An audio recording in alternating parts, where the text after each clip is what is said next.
Donc il y a une question là-bas, monsieur, ensuite madame, et après on s'arrête.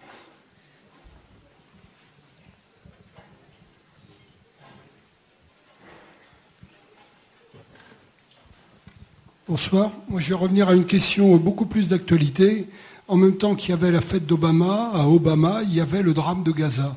Oui. Et je voudrais savoir comment vous jugez, enfin pas ce que vous pensez de ça, mais comment l'Europe peut avoir un jugement critique sur Israël sans verser dans l'antisémitisme, et comment l'Europe et la France peuvent avoir un jugement critique sur Israël malgré notre culpabilité liée de la Shoah, etc.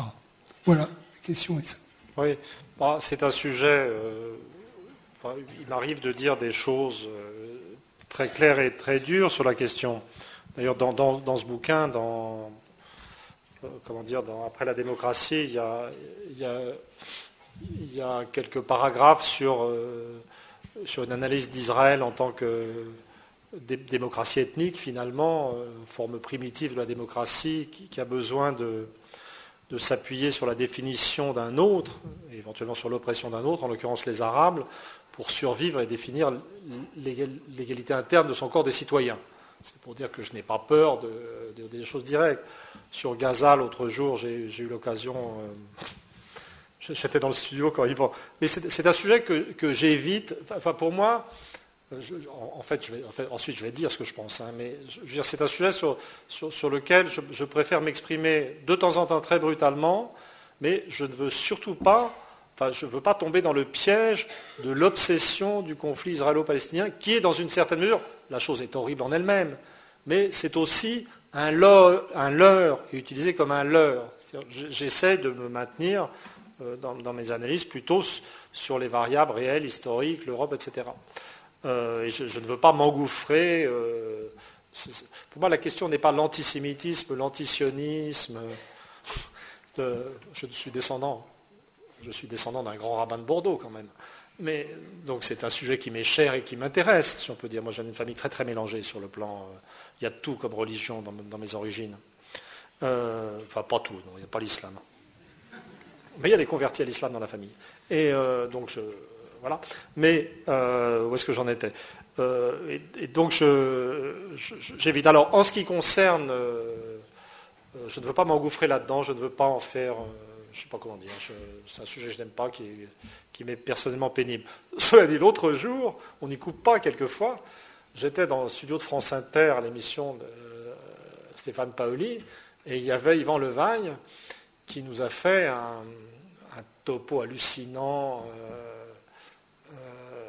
et qui a complètement dérapé dans une sorte d'analyse dithyrambique des dernières âneries de Bernard-Henri Lévy, entrant dans Gaza sur un char israélien.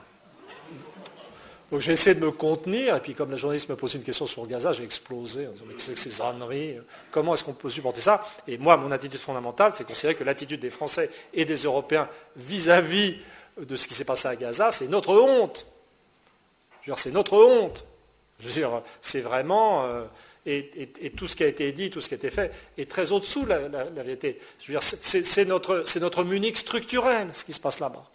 Je veux dire, c'est abominable pour les habitants de Gaza, je veux dire, qui en fait occupent, je ne sais plus qui a dit, la plus grande prison à ciel ouvert de la planète. C'est abominable. Mais au-delà du problème spécifique, je veux dire, ça fait partie, je veux dire, l'incapacité des Européens à agir, à imposer et à contraindre Israël, en l'occurrence, ça fait partie de notre honte. Mais j'ai dit que c'était aussi notre honte, pas simplement vis-à-vis des Palestiniens, mais aussi vis-à-vis des Israéliens, qu'on laisse s'enfermer dans leur violence.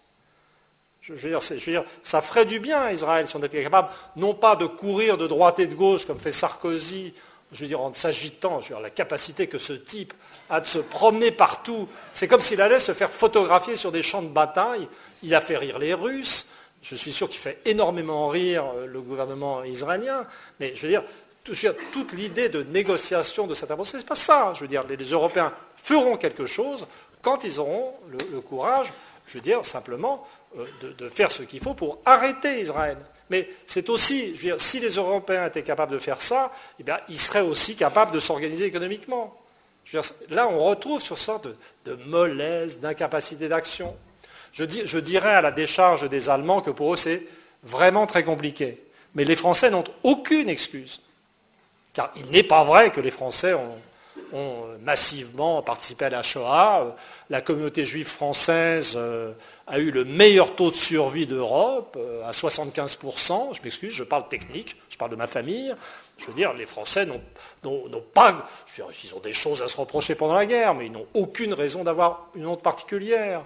Et ils pourraient parler très clairement. Parce qu'avec Sarkozy, évidemment, là on est dans l'hyperespace. Je veux dire, si on attend de Sarkozy quelque chose de décisif sur ces questions.